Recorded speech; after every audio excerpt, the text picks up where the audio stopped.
Assalamualaikum warahmatullahi wabarakatuh. Salam merdeka untuk kita semua. Pada video kali ini kita akan membahas materi mengenai merkantilisme dan revolusi industri. Materi mengenai merkantilisme dan revolusi industri ini bisa kalian dapatkan ketika kalian duduk di kelas 11 untuk mata pelajaran sejarah peminatan.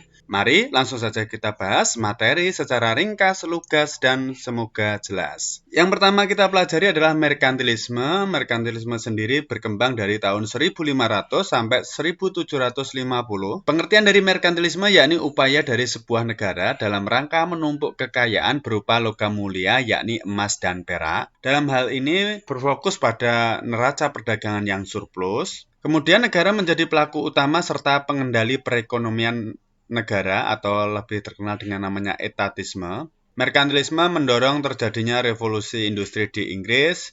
Kalau di Jerman, merkantilisme itu disebut kamarelisme. Aliran ini bercorak sangat absolut. Merkantilisme berkaitan dengan adanya Renaissance dan munculnya kaum humanis, yang mana adanya kebebasan dalam berbagai kehidupan. Dalam bidang ekonomi muncul pedagang atau merkan ini tadi, juga bank, profesi akuntan yang bertujuan untuk mencari keuntungan atau mencari laba. Kemudian negara yang merupakan tempat lahirnya merkantilisme yakni Inggris dan Perancis.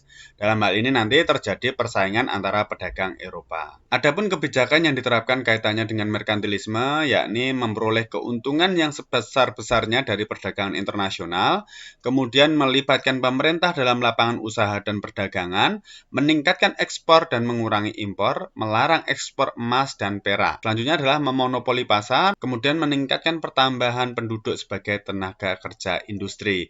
Dari merkantilisme ini kemudian lahirlah penjelajahan samudra, yang mana beberapa penjelajah samudra ini dibiayai oleh negara, ditemukan sumber tempat penghasil logam seperti di Amerika dan juga di India. Selanjutnya rempah-rempah juga menjadi incaran dari penjelajahan samudra. Untuk menerapkan merkantilisme dibentuklah kongsi dagang, misalnya saja EIC miliknya Inggris dan VOC miliknya Belanda. Puncaknya adalah terjadi kolonialisme, imperialisme bangsa barat terhadap negara-negara di benua Asia, Afrika, dan Amerika. Selanjutnya adalah tokoh-tokoh merkantilisme. Di sini ada J. Bodin. Dia menyajikan teori mengenai uang dan harga. Kemudian ada Thomas Moon, yakni untuk meningkatkan kekayaan negara.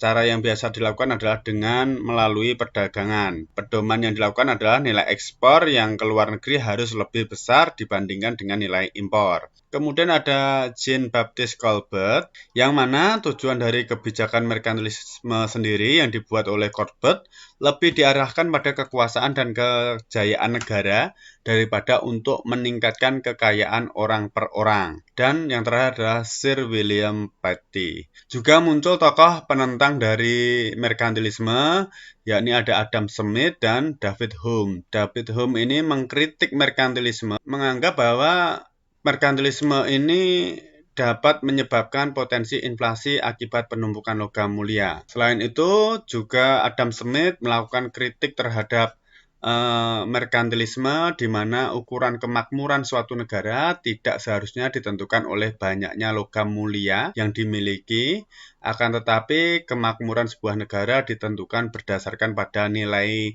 GDP atau Gross Domestic Product. Nah, Adam Smith ini kemudian mempelopori yang namanya pasar bebas dalam bukunya The Wealth of Nations. Ini berasal dari adanya revolusi Amerika. Nanti setelah ini merkantilisme berakhir, tumbuhlah yang namanya kapitalisme. Selanjutnya adalah revolusi industri. Adapun pengertian sendiri dari revolusi industri yakni perubahan cara produksi dari yang menggunakan tenaga makhluk hidup menjadi tenaga mesin. Sedangkan latar belakang revolusi industri antara lain kondisi Inggris yang relatif aman, Inggris kaya akan sumber daya alam terutama batu bara, kemudian daerah jajahannya yang luas, terdapat SDM yang mendukung revolusi industri, berkembangnya manufaktur dan gilda. Selanjutnya, Inggris memiliki modal yang besar, penemuan-penemuan berkaitan dengan teknologi, terjadinya revolusi agraria di Inggris mengenai pertanian. Yang terakhir, adanya lembaga riset, antara lain The Royal for Improving Natural Knowledge dan The Royal Society of England. Ini merupakan latar belakang terjadinya revolusi industri di Inggris. Adapun tahapan revolusi industri sendiri, di sini ada home industry yang mana produksi dikerjakan di dalam rumah dengan peralatan sendiri. Kemudian ada industri manufaktur yang mana menggunakan lokasi tertentu sebagai tempat bekerja sekaligus nanti sebagai tempat penjualan produksi. Biasanya pekerjanya berjumlah kurang lebih 10 orang. Yang terakhir adalah factory system, yakni digunakan tenaga mesin dan jumlah pekerja yang banyak. Ini beberapa tokoh yang terkait dengan revolusi industri. Ada James Watt, penemu mesin uap, juga terkenal dengan julukannya Bapak Revolusi Industri. Kemudian ada George Stephenson yang menemukan lokomotif, dan James Hargreaves yang menemukan mesin pintal yang diberi nama spinning jenny. Adapun perkembangan revolusi industri sendiri diawali dengan revolusi pertekstilan, merupakan awal dari revolusi industri. Ini dikaitkan dengan penemuan John Kay telah menemukan yang namanya mesin pintal sekitar tahun 1733. Kemudian ada Richard Arkwright menemukan mesin pemintal yang otomatis. Kemudian ada James Hargreaves tadi. Kemudian Crompton yang menyatukan mesin pemintal dengan mesin tenun. Selanjutnya ada revolusi dalam bidang transportasi. Ini misalnya saja George Stephenson yang menemukan lokomotif yang digerakkan oleh tenaga uap. Ada juga Robert Fulton menemukan kapal api pertama. Dibuatlah jaringan jalan-jalan kereta api yang menghubungkan pusat-pusat industri seperti di Birmingham, kemudian Manchester, Leeds, dan Sheffield dengan kota-kota pelabuhan seperti London, Southampton, Plymouth, Bristol, dan Liverpool. Juga terdapat revolusi pengelolaan besi dan batu bara.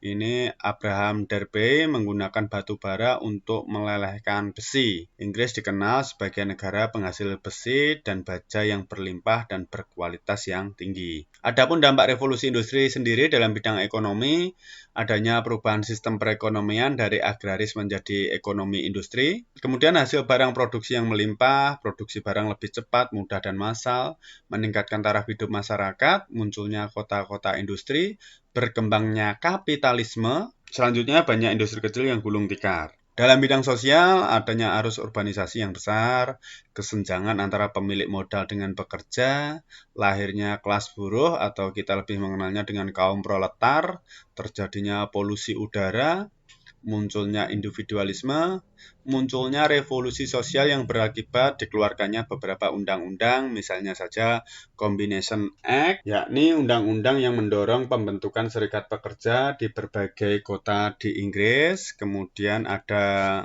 Reform Bill yang mana menurut undang-undang ini, kaum buruh mendapatkan hak-hak perwakilan dalam parlemen. Kemudian ada Factory Act. Menurut undang-undang ini, kaum buruh mendapatkan jaminan sosial. Di samping itu, adanya larangan penggunaan tenaga kerja anak-anak dan wanita di daerah tambang di bawah tanah. Undang-undang ini juga memberi batasan jam kerja bagi pekerja anak-anak dan wanita. Selanjutnya yang terakhir adalah Purlo, menetapkan pembangunan perumahan bagi para pekerja, pendirian panti-panti sosial yang diperuntukkan para fakir miskin, pengangguran, dan orang-orang yang lanjut usia. Dalam bidang politik, munculnya paham sosialisme, para buruh dan tokoh sosialis mendirikan partai buruh, dan muncullah imperialisme modern. Kalau imperialisme kuno itu berkaitan dengan motifnya 3G, Gold, Glory, Gospel. Kalau imperialisme modern ini berkaitan dengan industri. Misalnya saja tujuannya untuk mendapatkan sumber daya alam maupun sumber daya manusia untuk industri, kemudian untuk mendapatkan tempat pemasaran hasil industri, serta untuk investasi industri. Ini merupakan tujuan dari imperialisme modern. Demikian materi mengenai merkantilisme dan revolusi industri. Semoga bermanfaat. Mohon maaf apabila ada kesalahan. Wassalamualaikum warahmatullahi wabarakatuh.